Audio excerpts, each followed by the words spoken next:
যে খবরের দিকে এবার নজর রাখবো, শমশেরগঞ্জে বাবা ছেলেকে কুপিয়ে খুনের ঘটনায়, বাবা ও ছেলেকে কুপিয়ে খুনের ঘটনায় এবার 13 জন দোষী সাব্যস্তকে যাবজ্জীবন কারাদণ্ড ঘোষণা করা হলো। শমশেরগঞ্জের বাবা ছেলেকে কুপিয়ে খুনের ঘটনায় 13 দোষী সাব্যস্তকে যাবজ্জীবন কারাদণ্ড, 13 জন দোষী সাব্যস্তকে যাবজ্জীবন কারাদণ্ড ঘোষণা করা হলো। যে খবরের দিকে আমাদের নজর ছিল, শমশেরগঞ্জে বাবা ও ছেলেকে কুপিয়ে খুনের ঘটনায় যাবজ্জীবন কারাদণ্ড ঘোষণা করা হয়েছে 13 জনকে।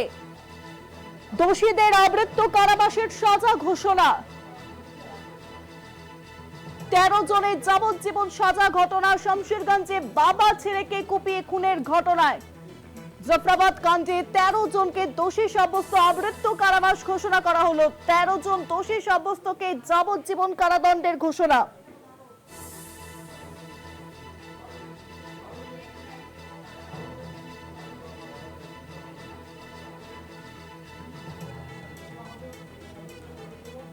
শমশেরগঞ্জে জোড়া খুন কাণ্ডে এবার সাজা ঘোষণা, যাবজ্জীবন কারাদণ্ড ঘোষণা করা হয়েছে 13 জনকে যাবজ্জীবন কারাদণ্ডের ঘোষণা করা হলো। হরগোবিন্দ এবং চন্দন দাসকে কুপিয়ে খুন করা হয়, সেই ঘটনায় এবার 13 জনকে দোষী সাব্যস্ত, তাদেরকে যাবজ্জীবন কারাদণ্ড রায় দেওয়া হয়েছে।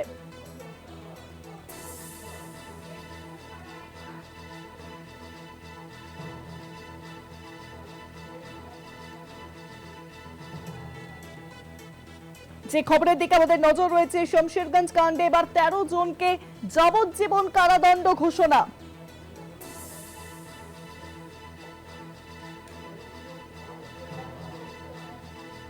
হরগোবিন্দ এবং চন্দন দাসকে কুপিয়ে খুন করা হয়, সেই ঘটনায় এবার 13 জনকে আমৃত্যু কারাবাসের রায় শোনানো হলো।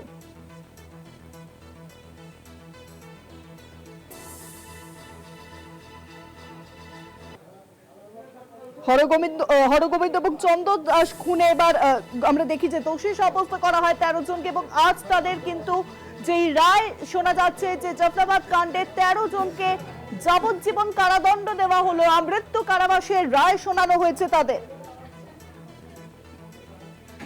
গত এপ্রিলে আমরা দেখেছিলাম যে ওয়াকফ আন্দোলনের জেরে উত্তপ্ত হয়ে উঠেছিল মুর্শিদাবাদ। জাফরাবাদে খুন হয়েছিল বাবা হরগোবিন্দ দাস এবং তার ছেলে চন্দন দাস। আর এই হত্যা মামলায় গতকাল অর্থাৎ সোমবার 13 জনকে দোষী সাব্যস্ত করা হয় জঙ্গিপুর আদালতের তরফে। মঙ্গলবার অর্থাৎ আজ তাদের সাজা ঘোষণার পালা, এবং তাদের 13 জনকেই কিন্তু যাবজ্জীবন কারাদণ্ডের রায় শোনানো হলো।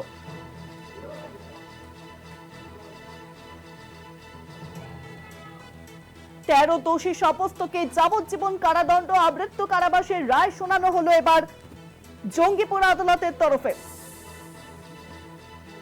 খুনের ঘটনায় 8 মাসের মধ্যে সাজা ঘোষণা, 8 মাসের মধ্যে সাজা ঘোষণা করা হলো জঙ্গিপুর আদালতের তরফে। হরগোবিন্দ দাস এবং চন্দন দাসকে কুপিয়ে খুন করা হয়, সেই ঘটনায় এবার 13 জনকে যাবজ্জীবন কারাদণ্ডের রায় শোনানো হলো। খুনের ঘটনার পরে তোলপাড় হয় রাজ্য রাজনীতি।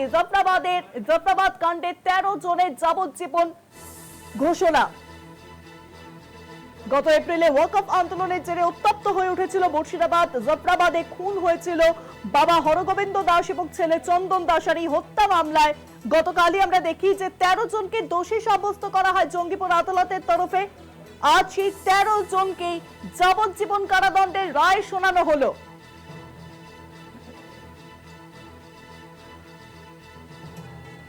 ঘটনার কয়েক মাসের মধ্যেই কিন্তু রায় শোনানো হলো। খুনের ঘটনার পরেই তোলপাড় হয় একেবারে রাজ্য রাজনীতি।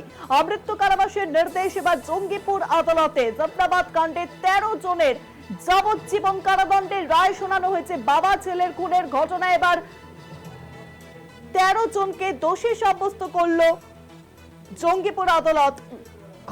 খুনের ঘটনার 8 মাসের মধ্যেই কিন্তু এই রায়। হরগোবিন্দ দাস এবং চন্দন দাসকে কুপিয়ে খুন করা হয়। আপনাদের জানিয়ে রাখি যে চলতি বছরে 12 এপ্রিল মুর্শিদাবাদের জেলার শমশেরগঞ্জ থানার অন্তর্গত জাফরাবাদের গ্রামে নৃশংসভাবে খুন করা হয় হরগোবিন্দ দাস এবং তার ছেলে চন্দন দাসকে। ওয়াকফ আইন সংশোধনী নিয়ে বিক্ষোভ চলাকালীন এই নৃশংস ঘটনা ঘটে এবং ঘটনার পর থেকেই গোটা এলাকায় তীব্র চাঞ্চল্য ছড়িয়ে পড়ে। রাজ্য রাজনীতি একেবারে উত্তাল হয়ে ওঠে। আর এই ঘটনার 8 মাসের মধ্যে রায় শোনানো হলো।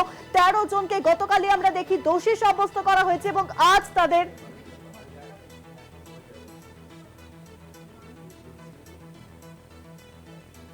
আরো বিস্তারিত জানবো এই বিষয়ে ফোন লাইনের সঙ্গে রয়েছেন প্রতিনিধি রিয়া মাঝি। রিয়া, পুলিশি তদন্তে ঠিক কোন ইস্যুকে সামনে রেখেই কিন্তু এই 13 জন আজকে 13 জনকে জঙ্গিপুর আদালতের তরফে কিন্তু 13 জনকে যাবজ্জীবন কারাদণ্ডের রায় দেওয়া হয়েছে?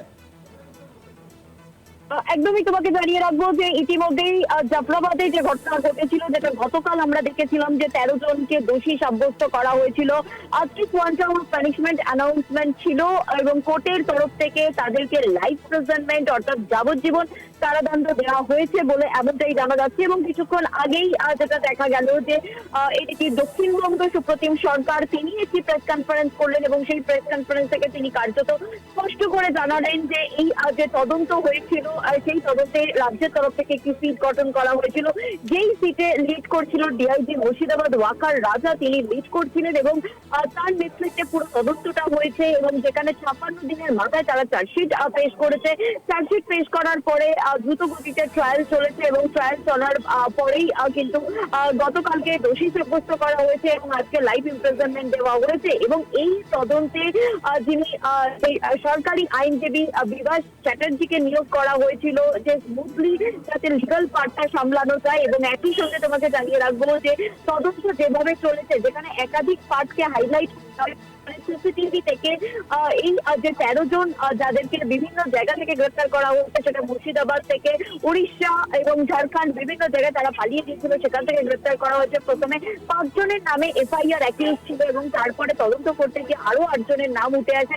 প্রত্যেককে গ্রেফতার করা হয় এবং প্রত্যেককে গ্রেফতার করার পরেই তাদের যে তাদের সিসিটিভি ফুটেজ দেখা হয়, সিসিটিভি ফুটেজে যে অ্যাকিউজরা ছিল তারাই সেই অ্যাকিউজরাই এই অ্যাকিউজ কিনা সেটাকে এস্টাবলিশ করার জন্য মূলত তাদের লোকেশন, ফোনের লোকেশন সেটাকে ট্রেস করা হয়েছে, গুগল ম্যাপিং করা হয়েছে, সেটা দিয়ে সেটাকে আরো জোরদার করানোর জন্য এবং ইলেকট্রনিক এভিডেন্স হিসাবে কোর্টে পেশ করার জন্য। এবং একই সঙ্গে গেট প্যাটার্ন অ্যানালিসিস করা হয়েছে, যাদেরকে সিসিটিভিতে দেখা গিয়েছে তারাই আসলে এই দোষীগুলোই কিনা বা এই অ্যাকিউজরাই কিনা সেটাকে স্পষ্ট করানোর জন্য কোর্টের সামনে গেট প্যাটার্ন করানো হয়েছে। এবং সেখান থেকে কার্যত স্পষ্ট হয়েছে যে সিসিটিভিতে যাদেরকে দেখা যাচ্ছে তারাই এই অভিযুক্তরা একদম মিলে গিয়েছে। এরকম একাধিক ইলেকট্রনিক এভিডেন্স দেখা হয়েছে, সার্কামস্টেন্সিয়াল এভিডেন্স দেখা হয়েছে।